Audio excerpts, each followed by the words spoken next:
येभिर्हदेर्जगदुपैति सुखं तथैते कुर्वन्तु नाम नरकाय चिराय पापं सङ्ग्राममृत्युमधिगम्य दिवं प्रयान्तु मत्तेदि नूनमहितान् विनिहंसि देवी येभिर्हदैर्जगदुपैति सुखं तथेते കുർവന്തു നാമ ചിരകായ നരകായ ചിരായ പാപം സംഗ്രാമ മൃത്യും അധിഗമ്യ ദിവം പ്രയാന്തു മത്യേതി ന്യൂനമഹിതാൻ വിനിഹംസി ദേവി.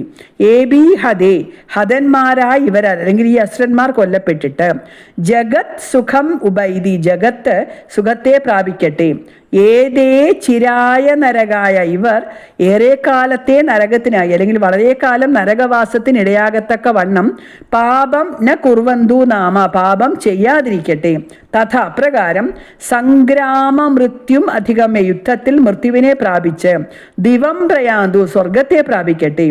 ഇതി മത്വ ഇങ്ങനെ കരുതിയിട്ട് ദേവി അലയോ ദേവി ത്വം അഹിതാൻ വിനിഹംസി നൂനം നീ അഹിതം എന്ന് പറഞ്ഞ ശത്രുക്കളെ വിനിഹംസി സംഹരിക്കുന്നു. അത് തീർച്ചയാണ്. അലയോ ദേവി ഈ ശത്രുക്കൾ കൊല്ലപ്പെട്ടിട്ട് ലോകം സുഖമടയട്ടെ. ഇവർ ഇനിയും പാപം ചെയ്ത് ചിരമായ നരകവാസത്തെ പ്രാപിക്കാതിരിക്കട്ടെ.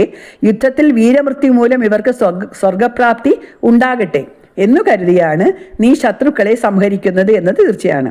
ദേവി സർവപ്രാണികൾക്കും നന്മ ചെയ്യുന്നവളും തൻ്റെ സന്താനങ്ങളായ സർവ്വജീവികളുടെയും നേർക്ക് എല്ലായ്പ്പോഴും കരുണ കൊണ്ട് ആർദ്രമായ ചിത്തത്തോടു കൂടിയവളുമാണെന്ന് മുൻ ശ്ലോകത്തിൽ പറഞ്ഞു. അങ്ങനെയാണെങ്കിൽ മഹിഷാസുരനും സൈന്യവും ദേവിയുടെ സന്താനങ്ങൾ തന്നെയല്ലേ? അവരെ വധിച്ചത് കാരുണ്യമാണോ എന്നൊരു ചോദ്യം വരാം. അതിന് മറുപടിയാണ് ദേവന്മാർ ഇവിടെ പറയുന്നത്. മഹിഷാസുരനും അസുരന്മാരും പാപം ചെയ്യുന്നു. പാപികൾക്ക് നരകവാസവും ദുരിതാനുഭവവും തീർച്ചയാണ്. ഇനിയും ജീവിച്ചിരുന്നാൽ എന്നേക്കും നരകവാസം വേണ്ടി വരത്തക്കവണ്ണം അവർ പാപങ്ങൾ ചെയ്തുകൊണ്ടേയിരിക്കും. അങ്ങനെയുള്ളവരാണെങ്കിലും അസുരന്മാർക്ക് സ്വർഗപ്രാപ്തി ഉണ്ടാകണമെന്ന് ദേവി ആഗ്രഹിക്കുന്നു. യുദ്ധത്തിൽ മരിക്കുന്നവർക്ക് വീരസ്വർഗം ലഭിക്കും. യുദ്ധത്തിൽ പിന്തിരിയാത്ത വീര്യം അവർക്കുണ്ട്. യുദ്ധം ചെയ്തു മരിച്ച് അവർ വീരസ്വർഗം പ്രാപിച്ചു കൊള്ളട്ടെ എന്ന് കരുണാമയ്യായ ദേവി തീരുമാനിച്ചു. മഹിഷനും കൂട്ടരും കൊല്ലപ്പെടുന്നത് മൂലം ലോകത്തിന് ആശ്വാസം കൈവരട്ടെ എന്നും കരുതി. ഇങ്ങനെ ജഗത്തിനും മഹിഷാസുരനും അയാളുടെ അനുയായികൾക്കും ഒരേ സമയത്ത് നന്മ ചെയ്യുന്നതായി തീർന്നു മഹിഷവധം. ദേവി സർവപ്രാണികൾക്കും ഹിതകാരിണിയാണെന്നും എല്ലാവരോടും കരുണയുള്ളവരാണെന്നും ദേവന്മാർ ഇവിടെ സ്ഥാപിക്കുന്നു. ജീവിതത്തിൽ സുഖദുഃഖങ്ങളെക്കുറിച്ച് നമ്മുടെ ധാരണകൾ പലപ്പോഴും തെറ്റാകാമെന്ന് ഇത്തരണത്തിൽ നമ്മൾ ഓർക്കണം. ആപത്തെന്ന് നാം കരുതുന്ന പലതും അനുഗ്രഹങ്ങളാകാം. കാര്യകാരണ ബന്ധങ്ങളെക്കുറിച്ച് നമുക്കുള്ള അജ്ഞത മൂലം നാം നന്മയെ വിപത്തായും വിപത്തിനെ നന്മയായും കരുതുന്നു. ദൃഷ്ട്വൈവ കിം ന ഭവതി പ്രകരോതി ഭസ്മാം സർവാസുരാത് അരിഷുയത് പ്രഹിണോഷി ശസ്ത്രം ലോകാൻ പ്രയാന്തുരിഭവോഭിഃ ശസ്ത്രപൂതാം ഇത്തം മതിർഭവതി തേഷു സാത്വീ.